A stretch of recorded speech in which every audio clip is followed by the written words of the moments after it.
Break के बाद आपका स्वागत है और बात करेंगे इन्वेस्टर समिट की। भोपाल में होने वाली ग्लोबल इन्वेस्टर समिट को लेकर तैयारियां अंतिम चरण में हैं और विशिष्ट मेहमानों की सूची भी लगभग फाइनल हो चुकी है। राज्य सरकार ने प्रदेश में मौजूद अपार संभावनाओं से परिचित कराने के लिए करीब 60 देशों से उद्यमियों को आमंत्रित किया है। इसमें 13 राजदूत, 6 उच्चायुक्तों और प्रमुख रणनीतिक देशों का प्रतिनिधित्व करने वाले कई महावाणिज्य दूतों की भागीदारी भी सुनिश्चित हुई है। समिट में उद्योग जगत के दिग्गज, नीति निर्माता, निवेशक और विशेषज्ञ मध्य प्रदेश में औद्योगिक निवेश और आर्थिक विकास की संभावनाओं पर मंथन करने के लिए एक मंच पर जुटेंगे।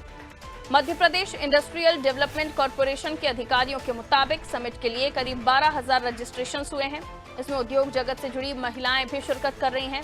अडानी इंडस्ट्री के चेयरमैन गौतम अडानी, बिरला ग्रुप के कुमार मंगलम बिरला, गोदरेज समूह के नादिर गोदरेज, जेके सीमेंट के राघव सिंघानिया, फोर्स मोटर्स के अभय फिरोदिया के आने की सहमति मिल चुकी है। करीब 3,000 महिलाएं भी आएंगी। इंदिरा गांधी राष्ट्रीय मानव संग्रहालय में ग्लोबल इन्वेस्टर समिट का शुभारंभ प्रधानमंत्री नरेंद्र मोदी करेंगे।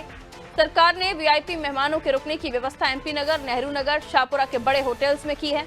इन मेहमानों के करीब 850 चार पहिया वाहन सुबह 7 बजे से मानव संग्रहालय पहुंचना शुरू होंगे। इसी समय में 179 इलेक्ट्रिक बसें और ट्रेलर वाहनों से भी उन्हें होटल से पिक कर संग्रहालय पहुंचाया जाएगा। करीब 1050 वाहन मानव संग्रहालय के गेट नंबर 1 से दाखिल होंगे। ऐसे में पॉलिटेक्निक चौराहा, professor colony road, smart road, depot चौराहा, भदभदा चौराहा, नेहरू नगर क्षेत्र, बोर्ड ऑफिस चौराहा, लिंक रोड नंबर 1, रोशनपुरा चौराहा, जवाहर चौक के लिए ट्रैफिक डायवर्जन प्लान तैयार किया गया है। तो तमाम वाहनों की तैयारी है, डायवर्जन प्लान भी तैयार है, इलेक्ट्रिक बसें भी तैयार हैं, तमाम व्यवस्थाएं मेहमानों के लिए कर ली गई हैं और इन्वेस्टर समिट से मध्य प्रदेश को बहुत उम्मीदें हैं और इसलिए भी पूरा प्लान और पूरी तैयारियां की जा रही हैं क्योंकि मध्य प्रदेश को गति देने के लिए ये इन्वेस्टर समिट बहुत ही खास होने वाला है। आइए इस ग्लोबल इन्वेस्टर समिट के बारे में और भी जानकारी ले लेते हैं। ब्रजेश चौकसी जी हमारे ब्यूरो हमारे साथ जुड़े हुए हैं। ब्रजेश जी, तमाम होटल्स तैयार, तमाम व्यवस्थाएं, बसेस से लेकर गाड़ियां, तमाम जगहों पर चाक चौबंद व्यवस्था और साथ ही मेहमानों को किस तरह के व्यंजन परोसे जाएंगे ये भी हम इससे पहले के कार्यक्रम में अपने दर्शकों को बता चुके हैं। जाहिर सी बात है बहुत ही बड़े पैमाने पर यह कार्यक्रम हो रहा है और उतने ही बड़े पैमाने पर उम्मीद है कि मध्य प्रदेश को इस ग्लोबल इन्वेस्टर समिट से हासिल बहुत कुछ होगा। जी, निश्चित तौर पर हम पहले भी कह चुके हैं कि ये निवेश का महाकुंभ है। जिस तरह से महाकुंभ में तैयारियां चल रही तो हम देख रहे हैं कि भोपाल में भी उसी तरह की तैयारियां चल रही हैं कि निवेश किस तरह से यहाँ पे ज़्यादा से ज़्यादा आए। भव्य तैयारियां चल रही हैं, सड़कों को सजाया जा रहा है। हम रोज़ाना अपडेट दे रहे हैं किस तरह से व्यंजनों की बात की थी हमने और आज मेहमानों को किस तरह से लाया जाएगा, उनकी क्या व्यवस्था की गई है वहाँ पर। तो आप देखिए वो तमाम व्यवस्थाएँ दुरुस्त की जा रही हैं, निगरानी ऊपर मुख्यमंत्री तक रखे हुए हैं इसमें। तो कालियासोत ग्राउंड पर टेंट सिटी बनाई गई है। ये टेंट सिटी 5 स्टार लेवल की होगी, जहाँ सुविधाएं जैसे 5 स्टार होटल में रहती हैं वैसी टेंट सिटी में भी सुविधाएं रहेंगी। यहाँ पे देश विदेश के मेहमान आएंगे, वो रुकेंगे। तो वहाँ पे रुकने के साथ साथ जो होटल मैंने पहले भी कहा था कि पूरी बुक हो चुकी हैं, आसपास के जिलों की भी बुक की गई थी।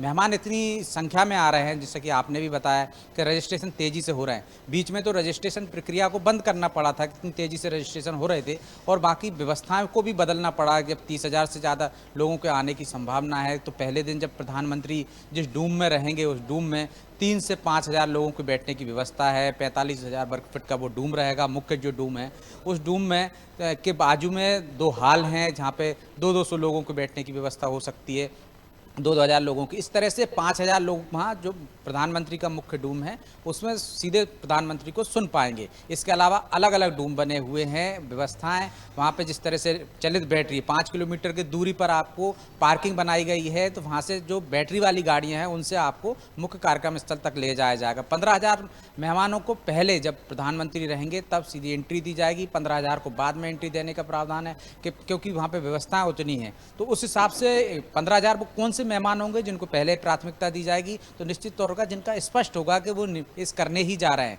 तो उस निवेश के आधार पर उनको एंट्री दी जाएगी। महिलाएं भी पहली बार 3,000 की संख्या में आ रही हैं। 1,300 महिलाएं तो वो हैं जो एमएसएमई स्टार्टअप में सीधे शामिल होंगी, समिट में शामिल होंगी और इसके अलावा बड़ी महिला उद्यमी भी हैं इसमें शामिल होने जा रही हैं। चाहे वर्धमान ग्रुप की बात कर लें हम, चाहे ये पार्ले ग्रुप की सीईओ है साउना चौहान, उनकी बात कर लें तो महिला उद्यमी भी पहली बार बड़ी संख्या में इस समिट में शामिल हो रही हैं। सरकार का अनुमान है कि 2 लाख करोड़ से अधिक का निवेश आने वाला है मध्य प्रदेश में। इस बार एमओयू नहीं होगा, ये भी एक नए तरह का होगा कि सिर्फ इंटेंट लेटर देंगे। यदि जो निवेशक हैं, जो उद्योगपति हैं, वो एक लेटर देंगे सरकार को कि हम किस क्षेत्र में कितना निवेश करना चाहते हैं, तो उस तरह की व्यवस्था पहली बार की जा रही है। और 11 कलर कोडिंग की गई है कि कहाँ-कहाँ किस तरह की लोगों को वहाँ पे जाना होगा, उनके पास से लेके पार्किंग की अलग-अलग व्यवस्था की गई है। डेलीगेट्स के लिए अलग-अलग रंग के पास होंगे, किस स्तर के डेलीगेट हैं उनको पास उस हिसाब से दिए जाएंगे। 15 देश से 500 प्रवासी भारतीय भी इसमें शामिल होने वाले हैं। तो जो पीएम के डोम में जिस तरह से व्यवस्था की गई है, अन्य डोम होंगे उसमें भी इसी तरह की व्यवस्था की गई है कि वहाँ पे 5 सेशन होंगे, हर एक सेशन में अलग-अलग तरह की डोम में होगी। और जो हॉल बनाए हैं, 3 हॉल हैं वहाँ पे बड़े, जहाँ पे 200-200 लोगों को बैठने की व्यवस्था की गई है। विदेशी स्टार्टअप को लेकर भी जिस तरह से वो आएंगे, विदेशी इन्वेस्टर्स, जो उनके लिए अलग से एक सत्र रखा गया है। तो तमाम तरह की व्यवस्था की गई है। पीएम लाउंज बनाया गया है, वहाँ पे जो विशेष जो स्पेशल उद्योगपति होंगे जिनसे चर्चा कर सकेंगे, मुख्यमंत्री से चर्चा कर सकेंगे, वो लाउंज भी वहाँ पे मौजूद रहेगा। वहाँ जो उद्योगपति आएंगे, बड़े उद्योगपति आएंगे, उनसे सीधे संवाद कर सकेंगे प्रधानमंत्री। जो तमाम तरह की व्यवस्थाएं वहाँ पे दुरुस्त हैं या नहीं, इसको लेकर भी लगातार मुख्यमंत्री उस पर नजर बनाए हुए हैं। पारुल, बिल्कुल, बहुत शुक्रिया ब्रजेश जी जानकारी देने के लिए। तो तमाम व्यवस्थाएं की गई हैं, हर एक दिन हम आपको हर नई जानकारी ग्लोबल इन्वेस्टर समिट से जुड़ी हुई दे रहे हैं। देखिए, तमाम जो आने जाने की मेहमानों की तैयारी है, किस तरह से डोम सजाए गए हैं और वहाँ पर एक लाउंज भी बनाया गया है जहाँ पे प्रधानमंत्री से जो इन्वेस्टर्स हैं वो चर्चा कर सकते हैं। और इस बार MOU साइन नहीं होंगे, ये एक नया हम देख रहे हैं, इसमें इनोवेशन किया गया है कि इस बार एक लेटर दिया जाएगा जिसमें इन्वेस्टर किस क्षेत्र में रुचि रख रहे हैं इसके बारे में जानकारी दी जाएगी और किस तरह का वो इन्वेस्टमेंट करना चाहते हैं ये भी होगा।